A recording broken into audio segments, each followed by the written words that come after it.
ഇന്ന് നമ്മൾ എത്തിച്ചേർന്നിരിക്കുന്നത് തൃശ്ശൂർ ജില്ലയിൽ സ്ഥിതി ചെയ്യുന്ന തിരുവില്ലാമലയിലെ ശ്രീ വില്വാദ്രിനാഥ ക്ഷേത്രത്തിലാണ്.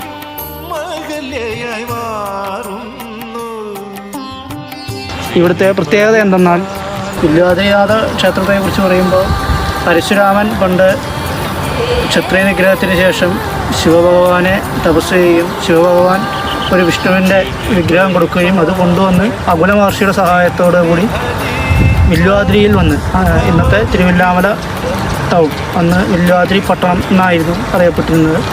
അവിടെ പ്രതിഷ്ഠിക്കുകയും അങ്ങനെ വില്വാദ്രിനാഥ ക്ഷേത്രം എന്ന് അത് പിൽക്കാലത്ത് അറിയപ്പെടുകയും ചെയ്തു.